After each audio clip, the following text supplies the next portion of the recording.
45 minutes, that's all you need. Not 2 hours, not 6 days a week. Not grinding yourself into the ground until you can barely walk. In 2010, I was a skinny, insecure kid, chasing muscle and confidence. 16 years later, with a degree in exercise and sports science and over 12,000 hours of coaching, everyone from everyday lifters and elite athletes across 3 continents, I've learned something most people never figure out. More isn't better. Better is better. This training principle got me to the same results in 6 months that previously took over 3 years. It's the same protocol I've used to get clients ready for photo shoots and physique competitions. Today I'm breaking down why low volume, hard single sets and 45-minute sessions outperform traditional approaches for most people. 5 rules, no fluff. And at the end, I'll give you a free template you can plug directly into your own training. Let's get into it. Rule 1. Learn what true failure feels like. Your environment shapes your perception of what the human body can actually do. My perception of intensity completely changed when I trained with pro strength athletes in university. I learned 2 things. 1. The size of someone's muscles is closely correlated to their emotional trauma. 2.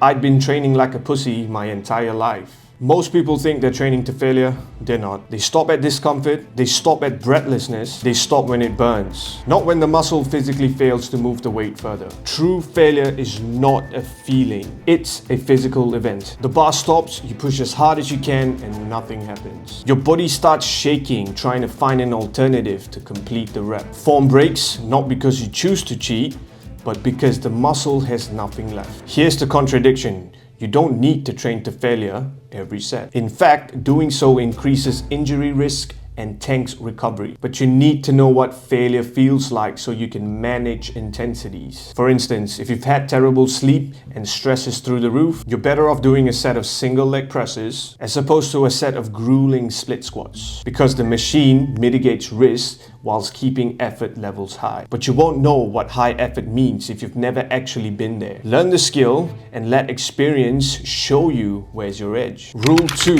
Respect the stimulus to fatigue ratio. Think of training like sun exposure. A short, intense dose of the sun gives your skin the signal to adapt and tan. Stay out too long, you don't tan faster, you burn. Then you're stuck inside recovering, while everyone else is still making progress. High volume training is that overexposure. Multiple sets, drop sets, partials, force reps. They create soreness, more damage, and slower recovery. Low volume, done with true intensity, drives the adaptation signal without the injury or recovery costs. You train again sooner. You progress more consistently. The chase, the burn, the pump, the fatigue. These sensations light up pain receptors. Your brain treats that as a successful session. No pain, no gain. But muscles don't grow in the gym. It happens later, while you're eating and resting. Chasing sensations with high volume training don't build muscle. It sabotages recovery. Rule 3. Full body splits. Full body splits is like keeping a campfire burning. Throw a huge pile of logs onto the fire once a week. The fire flares up, and then it slowly dies. Add smaller logs more often, and the flame stays alive. More total time spent burning. I used to hate full body training. You don't get a huge pump, and mentally I wasn't prepared to train legs 3 times a week. Arm days were fun, back and biceps were fun, chest and triceps were fun. But I had to ask myself a hard question. Why am I training at all if my results are average at best? What's actually more fun? A huge pump or getting stronger week after week? Because if you're not progressing, you're regressing. Muscles just don't maintain. It's either growing or shrinking. Your body only keeps muscle because it needs to handle demands. Remove that demand and your muscles have no reason to stay. Every time you train a muscle close to failure, you trigger a growth signal that roughly lasts between 24 and 48 hours. After that window closes, you're back to baseline, whether you're sore or not. With most splits, a muscle gets one big signal per week, then nothing. Full body changes that. 3 sessions a week means 3 separate growth windows. Each one restarts the process before it fades. Now do the calculations. Typical split push-pull legs upper lower gives you about 52 growth signals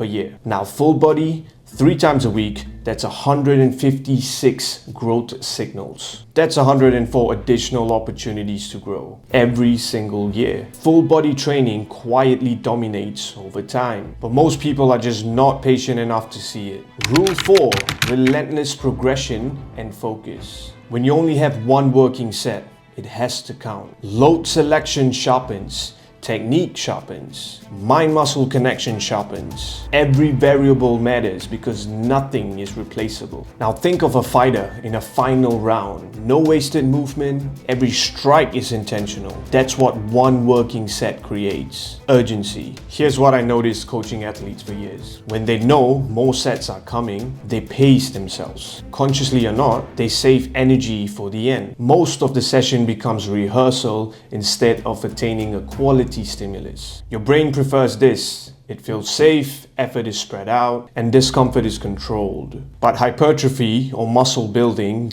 doesn't respond to pacing. It responds to effort. The first thing I noticed when switching to low volume training, full body splits. I was smashing personal records within weeks. Plateaus I'd been stuck on for months, gone. That's when it clicked. I wasn't training less. I was finally training effectively. Rule 5, selecting the right rep ranges. Doing 20 reps to get the same stimulus you could have gotten from 5. It's like typing an email with one finger when you have both hands free. You're working harder, not smarter. Here's the key principle. The reps that actually stimulate growth are the last 2 to 3 before failure. These are called effective reps. The point in which mechanical tension is the highest. Everything before that is just getting you there. In high rep sets, you hit cardiovascular fatigue and discomfort before you reach those high stimulating reps. And it takes forever to arrive. Lower reps get you into that effective zone faster. Higher reps also create more CNS fatigue, nervous system fatigue. That foggy, drained feeling after doing 20 reps on a squat, that's your nervous system, not just your muscles. It reduces motor unit recruitment in later exercises and extends your recovery time. Heavier loads, on the other hand,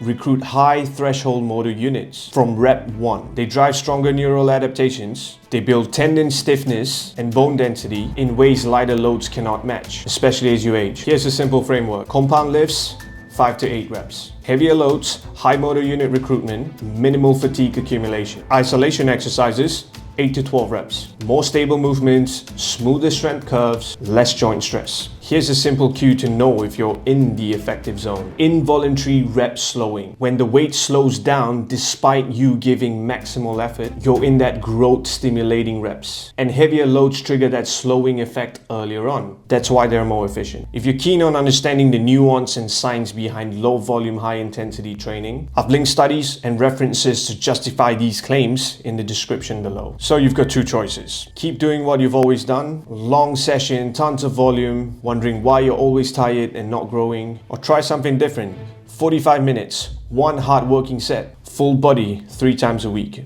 And it won't feel enough at first. That's the point. Your job isn't to feel destroyed. Your job is to make progress. Grab my free training template in the description, run it for 10 weeks, and see what happens. If it changed your training the way it changed mine, which I highly suspect, subscribe and stick around. And I'll see you in the next one.